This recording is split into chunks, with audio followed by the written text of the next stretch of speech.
free to check that out. Okay, next up, we had a huge Pavia update for you all. Pavia is the largest metaverse, especially in terms of followers and market cap. I would even argue for certain, as well as wallets, it definitely is the largest metaverse in those three metrics on Cardano. Now, what's really interesting is Pavia Ross. You can check this video out. I'll link this tweet in the description below.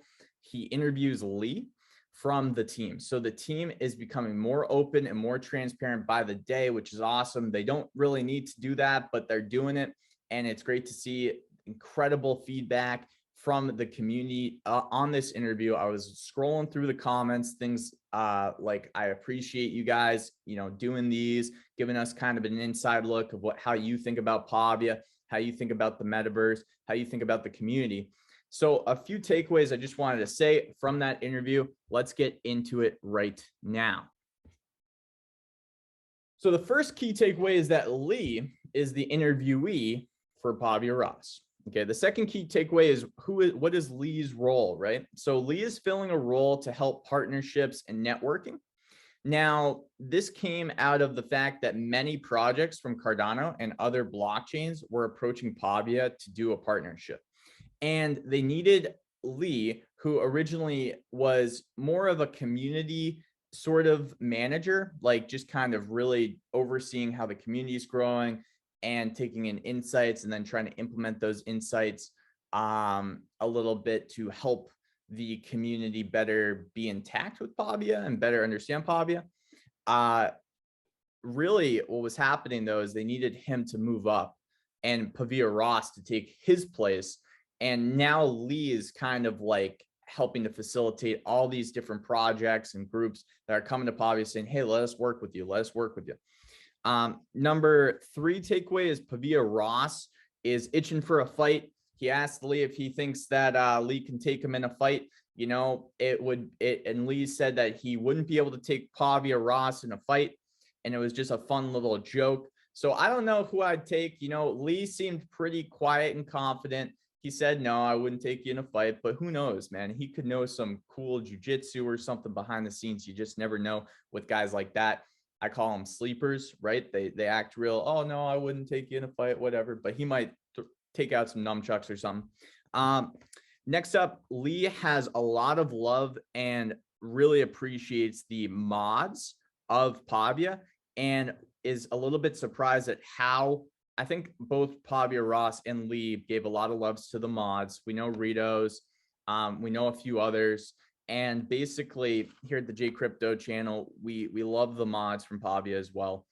It's kind of surprising how much of a role they took in some of the chaotic times like mints and things of that nature to relay information to the community, quell some questions or uncertainties. And everything really has worked out for Pavia. I think they've done everything. Like once the dust has settled from these big drops and things, everybody's happy. I mean, it seems like everybody's pretty happy. Next up is the PCA group. So there's actually like a Discord channel for people working on PCAs. Now, in the first, I threw in with Frog Dog, who is part of that group, by the way, in the Discord, a PCA of a studio that we're making for J Crypto to do interviews and things in Pavia. Real fun place to be. Live shows, live interviews I want to do. And essentially what we were doing in the first couple months has evolved a lot. So my mission was just to give some ideas around what could be done.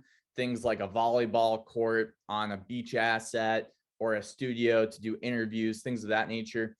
And jetpacks to just get the community thinking. So Pavia really elevates itself from other metaverses potentially that are big on other blockchains, right? And what they said about, a similar thing was that the first assets compared to what's coming out now is a ridiculous like evolution, because the assets that are coming out now are just really high detailed, high quality, and have far surpassed the early assets. So the community is growing, that Discord is growing, it's evolving a lot, and then PCAs are evolving a lot. So very smart decision by Pavia to allow the community to be involved and provide their assets to kind of grow with the platform. Next takeaway is that Pavia is long-term. So this is a long-term project. So what we're seeing now, it's going to take a bit to finish the whole landscape of Pavia. So let's all just remember to stay patient. There's no rush. And what they're going to do is massive and disruptive. So let's just give it time, and see what happens. Next takeaway is that the socials just keep growing.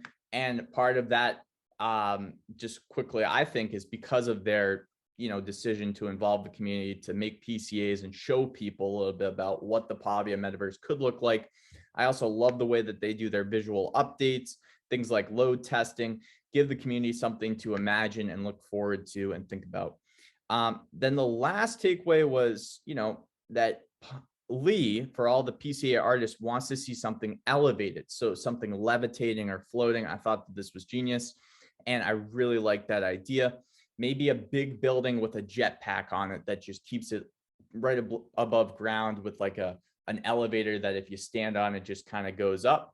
And then if you stand under and press a button, it kind of goes down. That'd be really cool. He didn't say those other parts, I did, but what can we do? All right. And that's pretty much it for the Pavia Ross Lee breakdown. So let's move on to the next segment of the show.